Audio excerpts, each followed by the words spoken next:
Nagbabalik po ang Political Watch, and earlier, Prof. George, before we pause for a break, meron kayong tanong kay Senator Pimentel. Kasi yun nga po, sir, dahil nga baka kasi akalain ng ating mga kababayan, paano yung kung national, kung base sa definition ng Congress halimbawa na malalagay, national lang ba yan, dalawa lang na sa bawat miyembro ng pamilya, paano po yung local? Should there be a distinction between the national and local o parehas na lang din? Erwin, theoretically and legally, magandang distinction yun, pero in actual fact, walang silbi.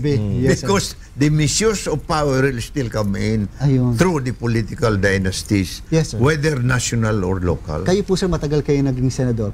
Presently po, siyempre, without naming names, but sa palagay niyo po ba, sa present composition ng Senado, may pag-asa ang anti-political dynasty? Palagay ko. Yes, sir. Palagay ko because yung mga naukulan probably will have to inhibit themselves during the voting. Yes, sir. And then allow the rest of the Senate to act on it. Yes, sir. Yung 14... In fact, I was inspired by a particular statement by Speaker Belmonte. He told me, Egay, kinausap ako nung anak ko, sabi sa akin, Dad, I think you should pass that anti-political dynasty bill. Si Vice Mayor Joy Belmonte. Magsasakripisyo na lang ako, hindi na lang ako tatakbo para makapagpatuloy ka. Yes, sabi naman ni Speaker, no. Ikaw ang papatuloy, ako magsasakripisyo. So, palagay ko maraming mga congressman pa rin yung kayang intindi nito. At, so there's hope. Sa palagay ko, kung handa ka, kung ikaw talagang paglilingkod sa bayan ang gusto mo, pwede naman magsakripisyo ka, di ba? Pero kayo... Kaya nga, ang proposal ko, dalawa na So, kahit paano maganda na rin yun. Kung tatlo kayo, isa lang magsasakripisyo. Ayun, kaysa dalawa magsasakripisyo. Kaysa dalawa. Yes, sir. Pero may isang particular story, tingnan mo, na may lumapit sa akin. Isang samahan ko, siyempre hindi ko nasasabihin yung pangalan. Sabi sa akin, Congressman, pagka nakapasa yan, di kawawa naman ako. Sabi ko, bakit? Yung asawa ko, hindi naman magsasakripisyo yun. Yung anak ko, hindi naman. Di ako magsasakripisyo nila. Alam mo, sagot ko, maswerte na nga kayo dahil hindi lang naman kayo ang anak ng Diyos doon sa inyong probinsya. Congressman, yung sinasabi mong posible na compromise para maipasa lang, So, dalawa pwede. But, would they be allowed to succeed each other? Yes, I think so. So, ibig sabihin, mayor, pwedeng anak niya, vice mayor niya. That it? No, yun yung mga details na aming workout. I think ang may mga suggestions na one national position and only one local position. So, depende pa pala. Isang question na lang sa bago ako pumunta uli kay Senator Aquilino Pimentel, po. Yun naman pong issue ng legitimate at saka illegitimate family. Siyempre, sir, alam nyo naman, may mga ganyan Kasama yun, yung anak. Ayun. Ngayon, siyempre, yung ang tawag doon, yung mga tunay at saka illegal wife. Yes, sir, yung mga illegal wife. Actually, hindi naman di ba? Yes, sir, hindi naman kinikilala ng batas natin. Ayun. So, which means na hindi cover, di mako-cover. So, kung ang isang politiko may common law partner siya, and then pag nag-graduate siya, yun ang papatakbuhin niya in his or her place, hindi sakop ng proposed anti-political dynasty. Dahil hindi naman po. So it can be a way of going around it of sorts, Sir, kayo po nung naikwento niyo po kanina sa amin yung tungkol po kay Ma'am doon sa pagkatapos niyo po maging mayor. Pero despite the absence of a law which prohibits political dynasty, but ano po ang nakakumbinsi sa inyo na teka, isa-isang Pimentel lang sa bawat isang termino o sa bawat isa sa paglilingkod sa pamahalaan? George, konsensya na yun, George. Yes, sir. Konsensya. Meaning to say, you begin with the assumption that you are not the only one na marunong. My God, ang daming mga kapabayan natin na kaya din nila yung trabaho. Ba't naman suluhin mo? Ayun. George, dito Yes, sa mga advocacy ni Congressman Egay, Yes, isa sa problema na nakikita ko dyan, paano kung dalawang kapatid talagang magkalaban, sino ang i-disqualify? Yun ang pinakamalaki. Ang ano ko naman po dyan, ang sagot ko niya, yes, sir. Kung yung direct family mo, hindi mo kayang magkaroon ng consensus, palagi ko, mas mahirap kang mamuno ng bayan. Siyempre, dapat ang direct family mo ay magkaroon ng pagkakasundo. Hindi magpa-file Dahil na- bilang leader ng iyong bayan, ang primary mission mo pagkaisahin yung mga nasasakupan. Yung pamilya mo, immediate, kapatid, anak, hindi kayo magkasundo. Baka naman papasok, sir, yung issue ng equity of the incumbent. O kaya naman, sige, bahala na lang, mag-file na lang sila ng pareha sa For meron disqualification. example, kami, hindi sila incumbent. Pareho silang coming in for the first time. Merong provision doon as proposed by Congressman Castro, toss coin. Sa kanila. Ayun, before the commissioner the election. to preside over. Parang sa, di ba, pagka Nag-tie. nag-tie, Yes, sir. toss coin. Ayun. Alam mo, realistically, Yes, Erwin, sir. sa Jokas, Opo. historically may ganun mga Durano sa Cebu. Opo. Talaga nagpapatayan, hindi biro ang kanilang pag-aaway. Pag-aaway, yes, sir. And which is also the result of, kasi nga sa politika, pamumulitika nga dahil sa ganyan. So ngayon, kung may anti-political dynasty bill, may iwasan yan. Yes, sir. Ayun. May iwasan yan. Yun ang ating kahit paano. At saka sabi nyo nga, maliban doon sa away na ganyan, sa politika ng pamilya, yun namang issue ng talagang it will greatly lessen corruption. I think so. Sir, sa committee level po, nung kayo'y dumidinig po doon, yung ano-ano yung mga natanggap nyo na mga mula sa iba't ibang mga grupo? Ang sabi ng Different versions.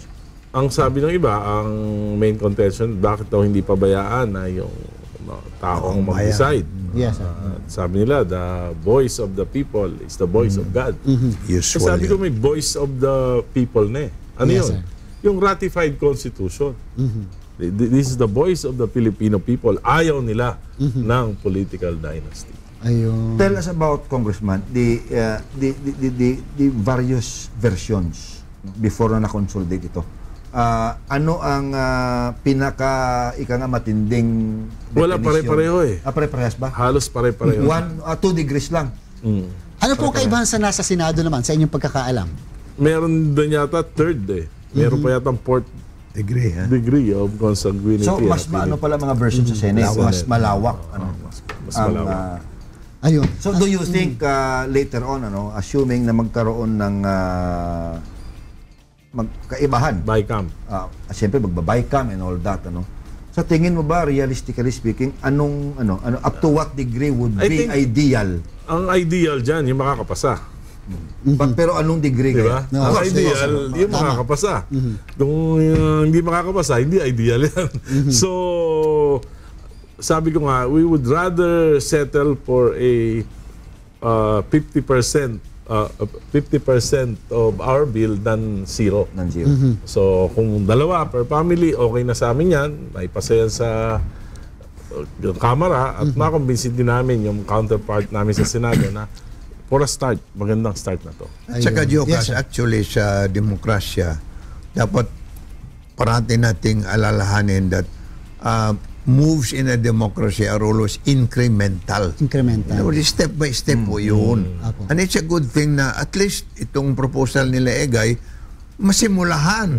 Because otherwise, alam naman natin yung pagsimula is the most difficult thing. It cannot be all or nothing. At saka maganda rin siguro na yung mga chairman, for example, chairman ng Senate Committee, walang issue tungkol sa political dynasty. And siguro ganun din naman sa Kahit na House. may political dynasty, I think the senators will sacrifice for the sake of our country, for the sake of our political system. Sa palagay niyo po, more or less, anong Political timetable na ating pong tinitingnan dito, sir? Kami dito sa Kongreso I'm sure it will be tackled this year. At least sa level ng plenary. At saka baka magkabutuhan na. Up to The signing sa voting. And In short, Congressman, either this year or before the end of this Congress, nakikita mo na the House of Representatives would have decided on it. Maaga nga namin naipasa so palagay ko maagang ma-actionan. Hopefully this year matapos yan. Pero sir, hindi ba yung atin namang demokrasya, sabi nga nag-e-evolve ito, dahan-dahan na rin na nasa-share sa iba at kahit paano yung concentration sa political families unti-unti na rin nawawala kahit pa wala ang anti-political dynasty. Siguro with more reason kapag po nawala ng naipasa ang anti-political Absolutely, dynasty. sapagkat kung minsan kung ubaya mo na lang sa goodwill ng pamilya, Yes, sir. kung minsan nasasapawan talaga ng mga mga ambisyon Yes, sir. na hindi mapipigilan ng mga miyembro ng powerful political family. So, itong law na ito, napaka-importante na makakapigil-pigil konti Yes, sir. ng Makabawas-bawas. abuso ng ambisyon ng mga Yes, political families. So yung political dynasty is not only political Kasi doon sa mga pag-aaral, ang nangyayari pati economy nung kanilang mga probinsya nakokontrol na nila lahat. Control na. Kaya kontrolado nilang pulis, kontrolado nilang mga opisyales ng national government assigned to their provinces, kontrolado nila yung mga negosyo. Kaya nga 9 out of 10 of the poorest provinces in the Philippines are ruled by political dynasties. Sir, sa inyo po, Pero meron din kayong alam, Congressman, just to be fair also to the other side. Na talaga May alam namang- din ba kayo ng mga political dynasties na nakagawa naman ng kagandahan? Meron, of course. Pero hindi mo masasabi na, siyempre, nawawala yung ama, papalit yung anak, papalit yung apo. At one point, may aabuso At one point, may aabuso. Sooner Marami or naman later. dyan, maraming mga political dynasties na nag-umpisa ng mga advocates of good governance. Pero bandang uli, nilamon sila nung sistema pero Marami dyan. ito sir, tanong ko ito kay Senator Nene kasi hindi sa experience niya kasi alam na namin ang sagot doon, alam natin lahat ng sagot. But kung halimbawa po maganda ang performance ng tatay base sa inyong pag-aaral ng pamumulitika sa Pilipinas, does it necessarily follow that the son or the children will likewise get the votes of the people? Or medyo pangit ang performance nung pinanggalingan, hindi rin maiboboto ng mamamayan? Erwin, the point here is that kahit anong performance, good or bad, Yes, sir. huwag suluhin ang opportunity to access to for people to access to power. Ang ibig sabihin, just because maganda yung performance ko, dapat anak ko susunod. Ano ka, monarchy? Ikaw magdikta. Dapat kasali ang mga tao. Now, of course, sabihin nila, may eleksyon naman yun. That is true. But that is modified by the actual fact na kung nasa puder ka and you are a fairly rich occupant of that office, ang dami mong gagawin na ma-subvert ang kagustuhan talaga ng taong bayan. In an ideal world, Senator, and in an ideal Congress, what would be the ideal definition of a political dynasty insofar as you're concerned na kailangan ipagbawal? Total sa tingin ko total. But you have to be in this world, Jokas, you have to be practical also. That is why itong move ni Egay talagang First tugma sa pangangailangan ng bayan. And therefore, Congressman, do you foresee later on, after the first step has been achieved, do you foresee later on an amendment to that law that may be passed, wherein this time around isa na lang ang From maaalaw? From to 2 to 1. Malaking posibilidad. Napakalaking posibilidad kasi nabawasan mo yung political Nasimulahan na. Yes. Yun naman pong debate na ini-expect nyo sa plenary later. More or less, siyempre handang-handa naman kayo bilang isa sa mga sponsors talaga nagpursige nito. But ano yung mga, gaano ka yung level ng debate na ini-expect nyo tungkol dito sa anti-political dynasty bill? Well, siguro from the yung mga ang sasabihin lang man sigurado diyan yung mga examples of in the US bakit hindi naman bawal ang political dynasties, mga ganon. The Kennedys for one. Yung dapat pabayaan ng mga tao, di ba, na pumili. Yung mga ganon. Pero yung experience will tell us na hindi naman ganyan yung pangyayari sa ating bansa. Yung mga mga political dynasties, after installing themselves into power, isusunod nila yung kapatid nila, yung anak nila, yung apo nila. 23 years old, wala pang ka-experience, magugulat ka, nasa posisyon. Maraming magagaling na matagal na naglilingkod sa bayan, hindi maging senador, nananalo. Wala namang experience dahil lang sikat ang tatay. So sir, pero nung pong 1986, nung kayo po ang naging kauna-unahang kalihim under the after the EDSA Revolution, nung pinipili nyo rin po ba yung mga OIC natin noon, na talagang sila muna yung pampalit, ay kinonsider nyo rin na hindi ito kamag-anak kasi ito ni ganito, o ito kasi kapamilya ito ni ganyan? Erwin, if you look at the facts of our appointments, makikita mo that tinatarget natin na sana hindi maibalik sa mga dating mga political families sa pangyarihan. Yes, sir. Kaya maraming galit sa akin, but it had to be done. Yes, sir. It had to be done. At yun naman din yung nangyari dahil nga nagsimula ulit tayo ng proseso ng ating demokrasya. How do you expect, Congressman, the debates to proceed? Magiging mainit ba? Will it be a long drawn out? Yes, I'm sure. Debate? I'm sure it will be bloody. Ayun. At ito isa lang naman ang isa lang naman ang argument ko diyan. Sabi ko, kung gusto nating maglingkod sa bayan, masatisfy na tayo sa isa, dalawa. Sa mga kasamahan niyo ba na mga membro ng mga political dynasties, may mga nakausap na kayo at nakumbinse na sumuporta? Marami na ako. Marami na ako nakausap. At saka lalo na siguro, sir, yung mga nakapaglingkod na rin naman ng mga ilang beses na. Yeah. Magpagbigyan din naman yung mga ibang... And of course, that includes the Speaker of the House. Actually, nalilimit nga yung mga anak, mga kamag-anak ng mga political families, nalilimit yung kanilang mundo sa politika eh.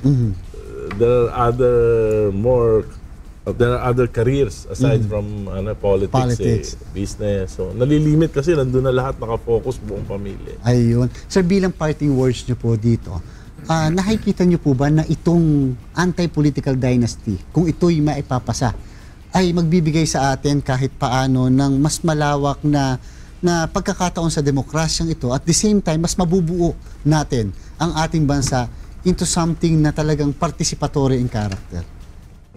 I'm sure na magkakaroon ng malaking pagbabago kasi mababago yung landscape.